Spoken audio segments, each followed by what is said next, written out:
guys, yaya tayo papunta ng EDSA. Puntahan natin yung cook and chill.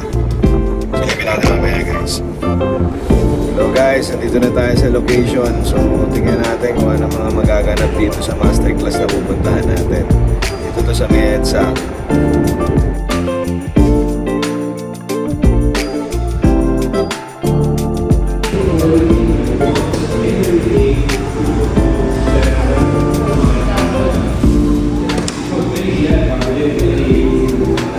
Guys, dito tayo ngayon sa cook and chill.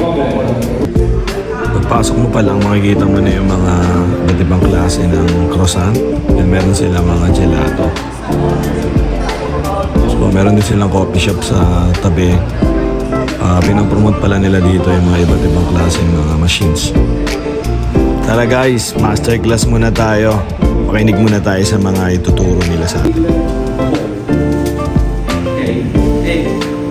Short presentation because this is our kitchen today. Because we grill, we prepare some omelette like pan. We fry cutlet without fry machine. Taste, but attention, another. Habang nakaupo, nakikinig ako ng mga tinuturo sa amin. Sa iba't ibang klase ng machine. Then, of course, may mga pre-taste dito na kailangan natin tikman para ma-confirm natin kung talagang nag-work yung mga guidelines nila. Habang nakikinig tayo, pag upo ko sa upuan, meron pala sila mga giveaways dito para sa mga umattend ng masterclass nila. So, meron tayong booklet. Then, meron pa tayong bag dyan. Hindi ko na pinakita sa video. Because tend to break and in the middle there is not water, there is not ice, only the fiber. Okay? And it's very faster to grill directly from front. The difference between this steak fresh or this steak blast freeze is 50 seconds. Okay. And then, Guys, ito na yung unang sample natin. Smoked salmon siya na nakalagay sa isang biscuit. So, tikman natin guys. Tikman natin kung ano yung lasa. So right now we're just gonna be going out of the so to kill. Bali galing to sa frozen guys. So, pinainit lang. Titingnan natin kung ganun pa rin yung lasa ng ginawa nila. 24 hours. This is the regular program to download the report that in our machine we take to Masarap siya. Ganun pa rin yung texture. So in 5 minutes I can to divide it in 4 pieces. And if I blast chill the bread, the croissant after the cook, okay, I have always the croissant all the day very crunchy. Because I taking out with the blast chiller all the steam inside, the humidity that remain inside. This is more technical. Today, the blast chiller is not only a machine. Guys, nag-try din pala tayo dito ng pizza na niluto sa oven. So, tignan natin kung ano yung magiging texture niya compared dun sa talagang pizza oven na pinagagawa ng pizza. So given that we do the blast freezing after we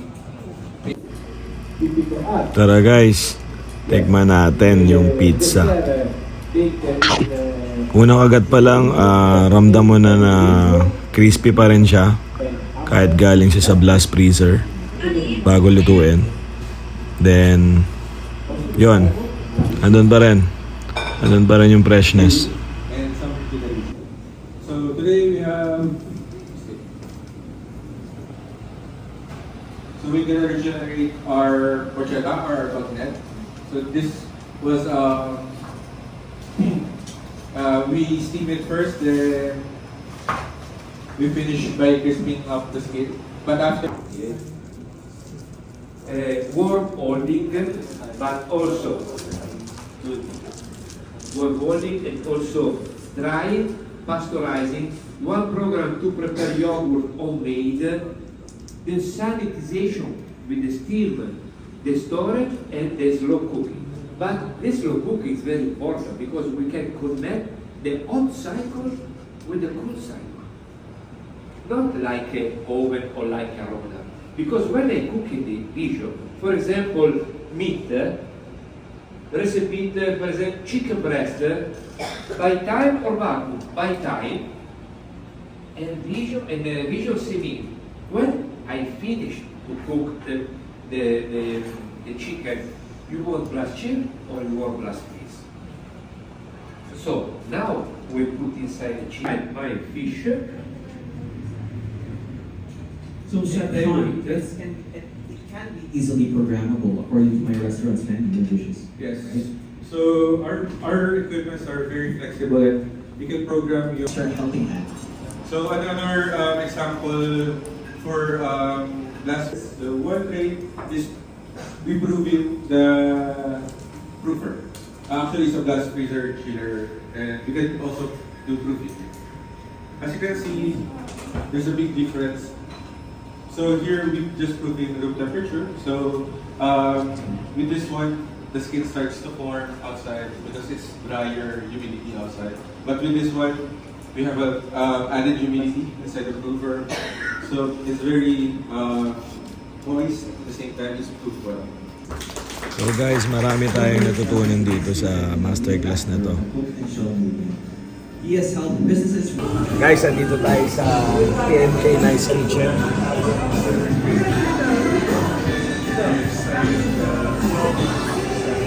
Enjoy dito. Puntahan nyo. Consider applying the cook and chill philosophy in your kitchen, and what factors influence your decision? I will recommend this one in our kitchen, I think, because it gives a technological system approach to the kitchen industry. So, yeah, for me, it's a very good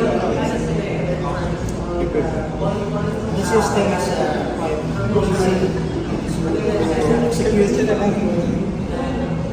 For business owners to learn about cook and chill, to learn lang naman tayo. Yes, kasi marami akong natutunan dito eh. Yun, site mo lang kung yung natutunan mo. Oh, pwede. Yung infusion, okay, ready, and Yeah, guys, we will recommend this kitchen. cook and chill. Yes, we will try to recommend this to all of our brand ambassadors.